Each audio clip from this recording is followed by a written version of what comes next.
Mesdames et messieurs, bonjour, bienvenue dans ce premier numéro du grand dossier sur Afro Info 10h43 et à la une de cette nouvelle édition, des violents combats sont signalés depuis le matin de ce mardi 30 avril 2024 entre les forces armées de la République démocratique du Congo aux côtés de jeunes résistants Wazalendo contre les terroristes du M23 sur l'axe Bihambwe-Rubaya. Des détonations d'armes lourdes et légères sont attendues dans la zone, occasionnant un déplacement de certains habitants de Rubaya. Selon les sources concordantes, l'ennemi serait sur la colline de Bouporo, tout près de la cité minière de Rubaya. D'autres sources dignes rapportent que ces accrochages se concentrent dans les villages de Lutingita, groupement Kibabi en chefferie de Baoundé.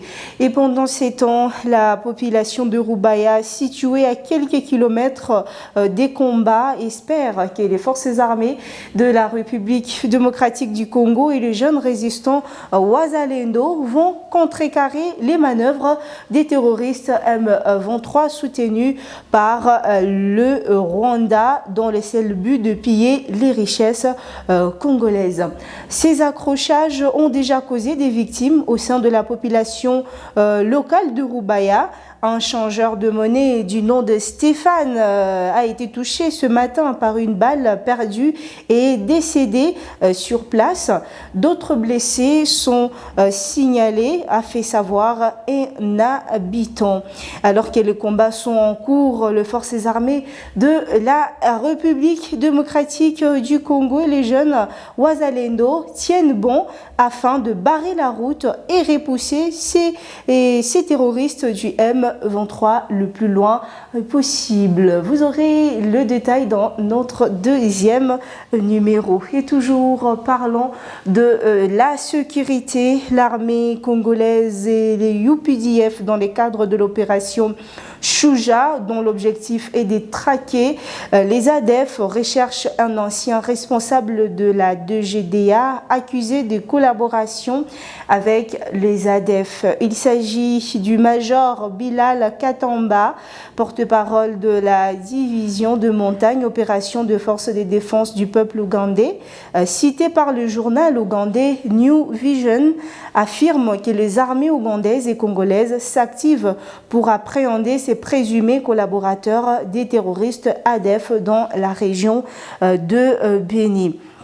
Il faut noter que Philippe Vamba était inculpé par le tribunal de Beni pour avoir aidé à déclarer le major Katamba qui a livré cette information.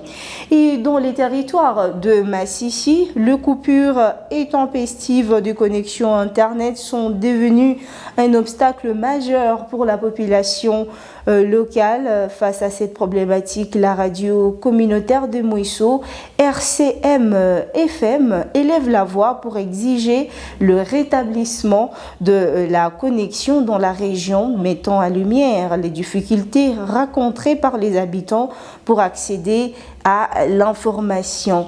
Le directeur de la chaîne, M. Félix Baloumé Hangui, a déclaré que des démarches sont en cours pour remédier à cette situation suite aux alertes répétées émanant de la population de Massissi. Cette radio joue un rôle crucial en donnant une voix à ceux qui sont impactés par les coupures de manière directe. Cependant, du côté des gestionnaires des réseaux de télécommunications, les explications divergent. Certains responsables du réseau Orange à Goma ont évoqué un manque de moyens logistiques pour ravitailler en carburant des installations dans la région en raison de l'insécurité persistante, notamment dans les zones occupées par les terroristes M23.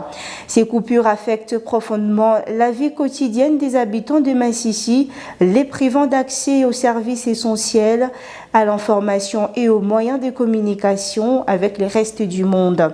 Des organisations humanitaires ainsi que de revendeurs d'unités des connexions ont également dénoncé cette situation, exposant les difficultés rencontrées par la population locale qui se trouvent isolés du monde extérieur pendant des mois.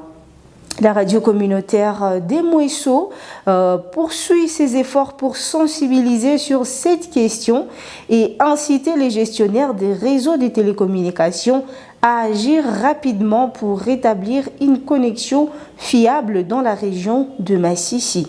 En attendant, les habitants de cette zone continuent de lutter pour rester connectés au reste du monde dans l'espoir de voir cette situation s'améliorer dans un avenir proche. Et parlons de la MONUSCO qui a entamé une formation sur les techniques d'investigation numérique et d'analyse criminelle à l'intention d'une dizaine de magistrats et agents de parquet civil et militaire de ville de Béni, Butembo, c'est dans la province du Nord Kivu. La majorité de magistrats formés ont été nouvellement affectés dans la région. Cette formation de 2 semaines a comme objectif d'outiller ces agents sur la conduite des enquêtes en vue d'aider à lutter contre l'impunité des crimes commis dans la région de Béni-Butembo et Lubero. Parmi ces auxiliaires de justice se trouve Angela Makoka Kumisu, substitut du procureur près le tribunal de paix de Béni. Pour lui, cette formation a été très bénéfique dans la mesure où elle va l'aider à se performer et avoir une carrière brillante. Le major magistrat Georges Koua, auditeur militaire garnison de Butembo, soutient pour sa part une grâce à cette formation. Il est désormais capable d'exploiter avec facilité une réquisition des téléphones mobiles. Ils ont avoué avoir rencontré par le passé des difficultés pour ce qui concerne l'interprétation de données téléphoniques et celles liées à la nouvelle technologie.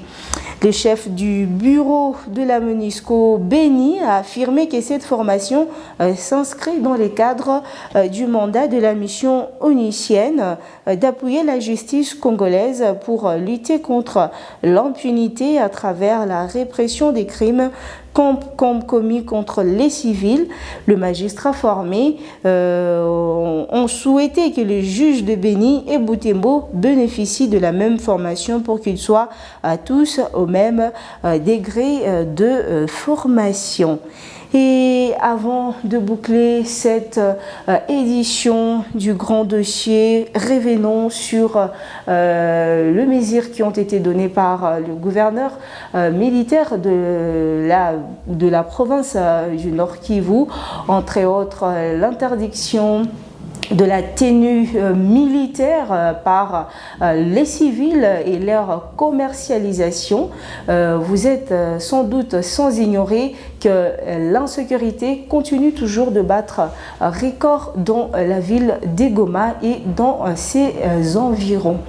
Et c'est par ici que nous mettons un terme à ces premiers numéros du grand dossier. Likez pour sécuriser la vidéo. Abonnez-vous si vous êtes nouveau ou nouvelle à la chaîne et surtout n'oubliez pas de la partager à un maximum de personnes. Rendez-vous dans notre deuxième numéro pour avoir plus des détails sur l'évolution de la situation sécuritaire sur toutes les lignes de front avec notre confrère Johnson Makaza. D'ici là, portez-vous bien. On se retrouve prochainement pour un nouveau numéro du grand dossier.